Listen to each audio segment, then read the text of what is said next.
नमस्कार, आप देख रहे हैं इनसाइडर लाइव और मैं हूं श्रेयोशी। झारखंड के जामताड़ा जिले के विद्यासागर और कालझरिया के बीच ट्रेन की चपेट में आने से 2 लोगों की मौत हो गई। मरने वालों की पहचान नहीं हो पाई है।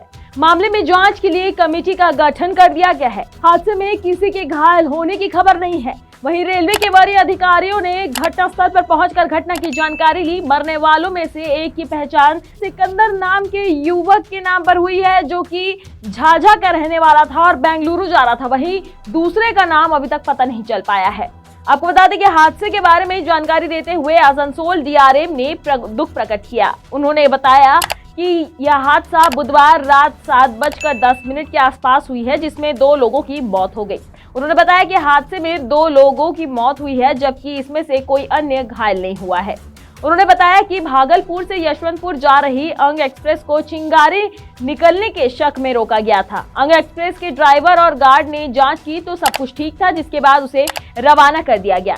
उसी वक्त दूसरी लाइन पर धनबाद आसनसोल पैसेंजर ट्रेन गुजर रही थी, जिसकी चपेट में 2 लोग आ गए। इस दौरान पैसेंजर ड्राइवर से पूछा गया तो उन्होंने कहा कि वो गोलाई में सीटी देते हुए आ रहे थे। इसी दौरान यह हादसा हुआ।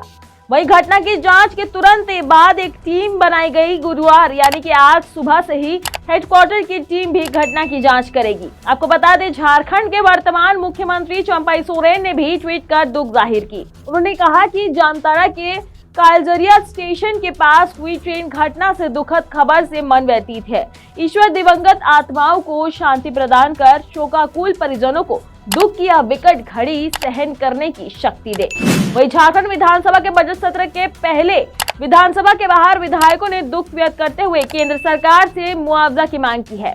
भारतीय जनता पार्टी के विधायक ने भी दुख व्यक्त की और आश्रित परिवारों को मुआवजा की प्रावधान का लाभ देने की बात कही। आइए सुनते हैं इन विधायकों का क्या कुछ कहना है। नहीं, कल मैंने उपायुक्त जामताड़ा से भी बातचीत किया है। उनको आवश्यक दिशा निर्देश भी रात को ही दिए थे और उनसे बातचीत भी हुआ। उन्होंने बताया कि अभी 2 कैजुअल्टी की जो है पुष्टि हुई है, लेकिन जो 12 लोगों के दुर्घटना की बात आ रही थी उन्होंने उसको स्पष्ट नहीं किया। उन्होंने कहा कि अभी तक ऐसी कोई जानकारी, पुष्ट जानकारी प्राप्त नहीं हुई है। फिर भी हमने उनको निर्देशित किया है कि जो भी लोग काल के गाल में समाये हैं उनके परिजनों को तुरंत इसकी जानकारी दी जाए और उनके साथ जो भी उनको हम आवश्यक मानवीय सुविधा दे सकते हैं उस सुविधा दिया जाए। तो जो जानकारी आ रही है, विभाग रेलवे द्वारा काम कराया जा रहा था और वहाँ पे जो बोल्डर है, पत्थर, वो रख दिया था ट्रैक पर। ट्रेन गई तो आग उत्पन्न हो गई, आग लगी तो लोग दहशत में आ गए कि ट्रेन में कहीं आग तो नहीं लग गई, और इसी दौरान लोग कूदक गए और ट्रेन आ रही थी, इसी के दौरान मृत्यु हो गई। लेकिन तो मैं मांग, निशिकांत दुबे जी की क्या बात बोल रहे हैं, मैं जो कर रहा हूँ सुनिए, मैं कह रहा हूँ कि मैं भारत सरकार से मांग करूँगा, जो पीड़ित परिवार मारे गए हैं 50-50 लाख रुपया और एक सरकारी नौकरी दें। रेलवे विभाग भारत सरकार के अधीन आता है, तो भारत सरकार को बड़ा दिल दिखाना चाहिए। मैं झारखंड सरकार से भी अभी सदन में मांग करूंगा कि थोड़ा आप भी थोड़ा मदद करें। मरने वाले लोग सुनते हैं बिहार के हैं, तो कहीं की भी हो, जान तो चली गई। इरफान जी लगभग 2 घायल की अभी पुष्टि नहीं हुई है, बता देंगे। घायल को चिन्हित किया जा रहा है। निशिकांत दुबे ने कहा है कि भारत, देखिए भारत सरकार का क्या, निशिकांत दुबे जी एजेंट है क्या, प्रवक्ता है क्या भारत सरकार का? रेलवे विभाग के लैप्सेस से लोग मारे गए हैं, कम से कम निशिकांत जी को सहानुभूति बरतना चाहिए।